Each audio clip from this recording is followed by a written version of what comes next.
जय श्री श्याम, जय मनोना धाम। आप सभी श्याम भक्तों का स्वागत है एक नई वीडियो में, एक ताजा अपडेट के साथ। तो इस वाली वीडियो में उन श्याम भक्तों के लिए बहुत ही महत्वपूर्ण जानकारी हम देने वाले हैं जो श्याम भक्त यहाँ पर पहली बार आ रहे हैं या फिर पहले भी कई बार आ चुके हैं, और जो श्याम भक्त यहाँ पर 18 जनवरी से लेके 18 फरवरी तक आ रहे हैं, उन श्याम भक्तों के लिए तो बहुत ही ज्यादा महत्वपूर्ण जानकारी हम देने वाले हैं। जैसे कि महाराज जी 18 जनवरी से लेके 18 फरवरी तक कब कब धाम पर बैठेंगे, कब कब धाम पर नहीं बैठेंगे, अभी के टाइम पे महाराज जी धाम पर बैठ रहे हैं नहीं बैठ रहे हैं, कब यहाँ पर आपको आना चाहिए, कब यहाँ पर आपको नहीं आना चाहिए, अगर आप पहली बार आ रहे हो तो कैसे आपको आना है, कौन से राज्य से आ रहे हो तो आपको कैसे आना है, आखिर दोस्तों इसके नजदीकी रेलवे स्टेशन कौन से हैं, कौन सी यानी कि कौन सी जगह ये धाम पड़ता है, और क्या वास्तव में ही यहाँ पर जो भी समस्या आप लेकर आ रहे हो या आना चाहते हो क्या वो दूर होती हैं, क्या वास्तव में यहाँ पर सारी समस्याएं दूर होती हैं, बीमारियां दूर होती हैं।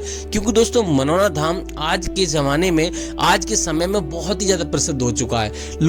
लोग 5-5 हजार किलोमीटर दूर से आते हैं, कोई तो विदेश से भी आता है, नेपाल हो गया, पड़ोसी हमारे जितने भी देश हैं उनसे लोग यहाँ पर आते हैं, और कोई तो अमेरिका से आता है, और हर जगह से इलाज करा हुआ होता है और यहाँ आकर ठीक होके जाता है। तो यहाँ पे महाराज जी को 10-10 लाख की गाड़ियां इनाम में देके जाते हैं, इतना यहाँ पे चढ़ावा आ जाता है कि यहाँ पर अब बहुत ही ज्यादा प्रसिद्धि हो चुकी है। मुख्यमंत्री के जरिए, पुलिस, हर एक प्रशासन की जगह यहाँ पे यानी कि सभी मानते हैं। तो यहाँ पर अगर आप आ रहे हो तो यहाँ पे सारी महत्वपूर्ण जानकारी हम देने वाले हैं कि वास्तव में ही सारी चीजें होती हैं। और दोस्तों यहाँ पे अगर आप आ रहे हो तो आपको कैसे, आपको यहाँ पर कहाँ पे आपको फ्री में ठहरना है, कहाँ पे आपको पैसा देके ठहरना है, क्योंकि दोस्तों यहाँ पे आ रहे हो तो लगभग 2 दिन का समय आपका लग जाता है, यहाँ पर 2-3 दिन का समय लग जाता है। इतनी लंबी कतारें लग जाती हैं, इतनी लंबी भीड़ लग जाती है कि यहाँ पर लगभग 14 घंटे में नंबर आता है। तो आपको कैसे आपको लाइन में लगना है जिससे कि आपको भीड़ का सामना ना करना पड़े, और कैसे आपको टोकन प्राप्त करना है जिससे कि आपको लाइन में लगना ही ना पड़े, सारी महत्वपूर्ण जानकारी आपको देने वाले हैं। और कैसे आपको अर्जी लगानी है, कितना खर्चा एक व्यक्ति का यहाँ पे आ जाएगा, क्योंकि दोस्तों यहाँ पर आप आ रहे हो, अपने परिवार को लेकर आ रहे हो, बच्चे बुजुर्गों को लेकर आ रहे हो, तो यहाँ पर आपको जानना जरूरी है, सारी महत्वपूर्ण जानकारी जानना जरूरी है।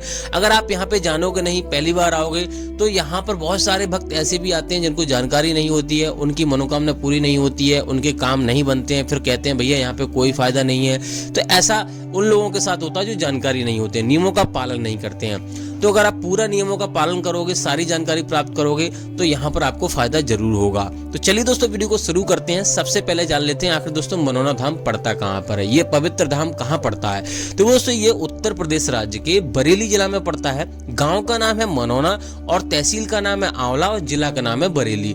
तो आप किसी भी राज्य से आ रहे हो, चाहे किसी भी शहर से आ रहे हो, चाहे किसी भी देश से आ रहे हो, सबसे पहले आपको आना होगा बरेली। बरेली एक बहुत बड़ा मंडल है, बहुत बड़ा जिला है। तो आप अगर यहाँ आ रहे हो तो आपको हर जगह से ट्रेन आपको मिल जाएगी, क्योंकि दोस्तों यहाँ पे बहुत बड़ी स्टेशन है, हर जगह से ट्रेन अवेलेबल आपको मिल जाएगी। तो ट्रेन से अगर आ रहे हो, अपनी सवारी से आ रहे हो, तब भी आपको यहाँ पे बरेली ही आना होता है। तो बरेली से आंवला की जो दूरी है लगभग 40 से 45 किलोमीटर की दूरी है। तो आपको बरेली से सीधा आपको आंवला आना है। आंवला आपको लोकल ट्रेन भी मिल जाएगी, रोडवेज बस भी मिल जाएगी, टैक्सी वगैरह आप करके आओगे वो भी आपको मिल जाएगी बरेली से। बरेली का से आने का किराया लगभग 20 रुपए का है ट्रेन का, और टैक्सी से आओगे तो लगभग 500 या 600 रुपए का यहाँ पे टैक्सी मिल जाएगी, और हो सकता है उससे ज़्यादा भी हो, 1000 रुपए में आपको मिले, वो डिपेंड करता है किस प्रकार की टैक्सी लेना चाहते हो, कितने लोग हैं आपके साथ में। और दोस्तों रोडवेज बस से आना चाहते हो तो लगभग 70 से 80 रुपए का किराया आपको लगेगा। अब दोस्तों बात करते हैं यहाँ पर आपको आंवला आने के बाद आपको कैसे आना है। आंवला से और मनोना धाम की दूरी लगभग ज़्यादा नहीं है, 1-1.5 किलोमीटर की है। तो आराम से ऑटो, ई रिक्शा से आ सकते हो, और सीधे अगर टैक्सी से करके आओगे, यानी टैक्सी से आओगे तो सीधा मनोना धाम ही आप आ जाओगे, कोई दिक्कत वाली बात नहीं है। अब दोस्तों बात करते हैं पहला काम आपको क्या करना रहता है, पहली सावधानी आपको क्या बरतनी रहती है। देखो दोस्तों पहला काम तो ये करना है कि यहाँ पे सुबह में आने की कोशिश करनी है आपकी। सुबह में 4 बजे, 5 बजे, 6 बजे, 7 बजे तक अगर आप आते हो तो यहाँ पे आपको एक दिन में दर्शन होने के चांसेस रहते हैं। और दोस्तों पहला काम आपको अपने घर से ही आपको ये करना है, ऐसी प्लानिंग करनी है कि यहाँ पर आपको सुबह में आना। दूसरा बात यह है कि आपको मीट मछली अगर आप खाते हो तो वो आपको नहीं खानी है, पहले ही आपको छोड़ देनी है। और आपके मन में एक भी बार ऐसा विचार ना आए कि यहाँ पे हमारी अर्जी स्वीकार होगी या नहीं होगी। शंका वाली बात आपके मन में नहीं आनी चाहिए। पूर्ण विश्वास के साथ, पूर्ण आस्था के साथ यहाँ पर आपको आना है। इस बात का विशेष ध्यान रखना है। अब दोस्तों बात करते हैं पहला काम यहाँ पे क्या करना रहता है मनोरा धाम आने के बाद। देखो दोस्तों, अगर आप सुबह में पहुंचते हो तो यहाँ पर आपको सबसे पहले श्याम जल की बोतल खरीदनी है, जो कि आपको 20 रुपए में आपको मिल जाएगी छोटे वाले मंदिर के पास में। और दोस्तों यहाँ पर अगर आप सुबह में नहीं पहुंचते हो तो आपको यहाँ पे कमरा लेने की व्यवस्था आपको देखनी है। होटल में रुकना चाहते हो होटल में रुक सकते हो, और धर्मशाला में रुकना चाहते हो धर्मशाला में रुक सकते हो, और फ्री में रुकना चाहते हो तो फ्री की व्यवस्था हम आपको बता देंगे। पहले तो बात करते हैं सुबह में अगर आप पहुंचते हो तो आपको पहले क्या करना है। पहले तो आपको श्याम जल की बोतल खरीदनी है। उसके बाद आपको जाना है प्रसाद वाली दुकान पर। 51 रुपए से प्रसाद शुरू हो जाता है, 51, 101, और उसके ऊपर जितना आप लेना चाहो उस हिसाब से आपको प्रसाद मिलता है।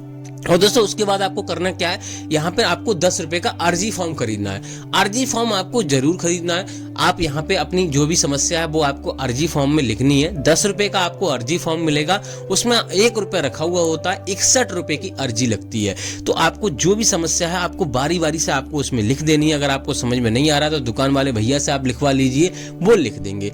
उसके बाद आपको सारे काम करने के बाद आपको एक काम और करना है। 10 रुपए का धागा आपको और खरीद लेना है, जो कि मन्नत के रूप में बांधना रहता है। तो ये काम आपने कर लिए। सबसे पहले आपको मंदिर के दर्शन आपको कर लेने हैं। अगर आप मंदिर के दर्शन कर लोगे तो महाराज जी के दर्शन आप यानी कि मंदिर के पहले कर लोगे तो ज्यादा फायदा रहेगा। अगर आप महाराज जी के करना चाहते हो तो कोई भी बात नहीं है, आपको महाराज जी के दर्शन भी आप कर सकते हो। महाराज जी की लाइन में आपको लग जाना है, किसी स्वस्थ व्यक्ति को लाइन में लगा देना। जब आपका नंबर आए तब आप यानी कि मरीज को बुला सकते हो। अगर आप लाइन में नहीं लगना चाहते हो, टोकन प्राप्त करना चाहते हो, तो टोकन लेने के लिए आपको सीधा आपको जाना है बड़े वाले मंदिर और छोटे वाले मंदिर के जस्ट सामने हेलीपैड की तरफ जाना है। वहां पे बहुत लंबी लाइन लग जाती है सुबह 4 बजे, तो वहां से आपको टोकन खरीदना है। जो आपको कोई चार्ज आपको देना नहीं पड़ेगा। जो आपने 61 रुपए मान लो खर्च किए हैं अर्जी फॉर्म में, उसी से आपको टोकन मिलेगा। लेकिन टोकन उन्हीं लोगों को मिलता है जो गंभीर होते हैं, जैसे विकलांग हो गए या फिर कोई और समस्या हो गई, चल नहीं सकते, तो इन सारी समस्याओं से टोकन मिलता है। हर किसी को टोकन नहीं मिलता है। इस बात का विशेष ध्यान रखना है कि आप सोच रहे हो भैया हमें टोकन मिल जाएगा तब जाके हम दर्शन कर लेंगे। टोकन वालों को यहाँ पे जल्दी नंबर आ जाता है, 1-1.5 घंटे में नंबर आ जाता है आराम से। और टोकन के लिए टोकन लेने के बाद आपको सीधा गेट नंबर 1 पर जाना है। वहां अलग एंट्री होती है उसकी, और लाइन लगाने के लिए आपको दूसरी तरफ जाना है। तो यहाँ पे इस तरह से आपको लाइन में लगना है, इस तरह से टोकन प्राप्त करना है। अब दोस्तों बात करते हैं यहाँ पर अब आपको क्या करना है। देखो दोस्तों, महाराज जी आपने मंदिर के दर्शन कर लिए। अगर आप टोकन लेके जा रहे हो तो सीधे आपको महाराज जी के दर्शन पहले करने हैं। अगर आप टोकन नहीं लेते हो तो आप पहले मंदिर के दर्शन कर लीजिए, उसके बाद महाराज जी के दर्शन कर लीजिए। वो आप पे डिपेंड करता है कैसा आप करना चाहते हो। आपको एक बात बता दूं कि मंदिर में ही आपको प्रसाद चढ़ाना रहता है, मंदिर में ही आपको प्रसाद चढ़ाना रहता है सॉरी और मंदिर में ही आपको अर्जी फॉर्म जमा करना होता है। आपको और कहीं पे प्रसाद वगैरह लेके जाने की जरूरत नहीं है। दोनों काम यहाँ पे मंदिर में ही होते हैं। अब दोस्तों बात करते हैं महाराज जी की लाइन में आप लग जाते हो, महाराज जी के पास पहुंच जाते हो, तो आपको क्या करना रहता है। महाराज जी को सारी समस्या आपको बारी बारी से बता देनी है। थोड़ा सा आपको श्याम जल आपको मंत्रों द्वारा पढ़कर उच्चारण करके आपको पिलाएंगे। वहीं पर अपने मुंह से मंत्रों का जाप करते हैं और पिला देते हैं, उसी से कल्याण होता है। यहाँ पे हम आपको बता दें कोई भी दवाई गोली नहीं होती है, कोई भी डॉक्टरी इलाज नहीं होता है। यहाँ जो भी कल्याण होता है खाटू श्याम महाराज की कृपा से होता है। खाटू श्याम महाराज की कृपा से होता है। महाराज जी स्वयं ये बात कहते हैं, मैं तो सिर्फ आधार बना हुआ हूँ, जो भी काम होते हैं खाटू श्याम महाराज की कृपा से होते हैं। तो आपको ये काम कर लेना है। महाराज जी आपको थोड़ा सा श्याम जल वहीं पिलाएंगे और घर पे आपको सेवन करने के लिए बोलेंगे। सुबह 4:30 बजे से लेके पूजा पाठ करके स्नान कर आपको 11:30 बजे यानी 11:55 से पहले ही आपको श्याम जल का सेवन आपको कर लेना है और डेली आपको करना है और कभी भी गैप नहीं करना है। इस बात का विशेष ध्यान रखना है। अब दोस्तों बात करते हैं यहाँ पर अगर आप मान लो सुबह में नहीं पहुंचते हो तो आपको यहाँ पे कमरा ले सकते हो। कमरा यहाँ पे आपको मिल जाएगा फ्री में। रुकोगे तो इस प्रकार के टीन सेट आपको मिलेंगे। यहाँ पे आप देख सकते हो इस तरह के आपको यहाँ पे रैन बसेरा आपको मिल जाएंगे। यहाँ फ्री में रुक सकते हो। होटल में रुकोगे तो यहाँ पे 800 रुपए से लेके 1800 रुपए का खर्चा आएगा। जो मनोरा धाम में एक होटल है वहां आप रुक सकते हो। और यहाँ धर्मशाला में रुकोगे तो यहाँ पर मान लो 1000 से लेके 3000 रुपए का खर्चा आएगा। जो कि आप एक कमरे में आप 7-8 से लोग रुक सकते हो, आराम से रुक सकते हो, पूरा परिवार रुक सकते हो, कोई दिक्कत वाली बात नहीं है। अब दोस्तों बात करते हैं यहाँ पे कितना खर्चा आएगा खाने पीने का। तो यहाँ पे खाने पीने का खर्चा लगभग आपको 60 से 70 रुपए का एक दिन का आएगा। वो डिपेंड करता है आप किस प्रकार का खाते हो। और पूरा खर्चा लगभग 500 रुपए का आएगा। 500 रुपए में आप एक व्यक्ति का खर्चा आएगा एक दिन का, अगर यहाँ पे फ्री में आप रुकोगे तो। अब दोस्तों बात करते हैं यहाँ पर कि महाराज जी कौन कौन सी बीमारियां देखते हैं, कौन कौन सी बीमारियां नहीं देखते हैं। तो दोस्तों महाराज जी यहाँ पे सभी प्रकार की बीमारी, सभी प्रकार की समस्या, कोई भी समस्या XYZ, मैंने बोल दिया। आप लोग कमेंट करते हो कि भैया ये बीमारी देखेंगे नहीं देखेंगे, ये समस्या देखेंगे नहीं देखेंगे, भैया कुछ भी नहीं। यहाँ भगवान के जरिए भगवान देखते हैं, यहाँ पे स्वयं खाटू श्याम महाराज की कृपा होती है। तो आपको यहाँ पे बिल्कुल भी नहीं सोचना कि ये दिक्कत नहीं, ये दिक्कत ठीक नहीं होगी, वो दिक्कत ठीक नहीं होगी। आपको पूर्ण आस्था के साथ आना है, ये बात आपको विशेष ध्यान रखना। पूर्ण विश्वास के साथ, पूर्ण आस्था के साथ आना, तभी आपको फायदा होगा।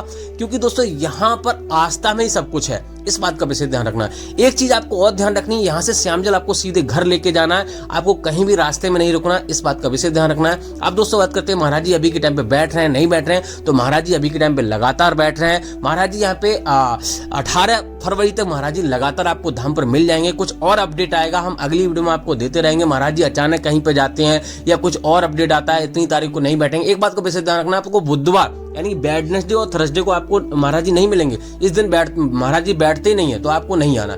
बाकी कुछ और जानना है तो आप हमें कमेंट करके पूछ सकते हो, उसका जवाब दे देंगे या फिर वीडियो बना देंगे। फिलहाल दोस्तों इस वाली वीडियो को यहीं रोकते हैं। आशा करते हैं आप स्वस्थ रहें, खुश रहें। तब तक के लिए जय मनोनाधाम, जय खाटू श्याम महाराज।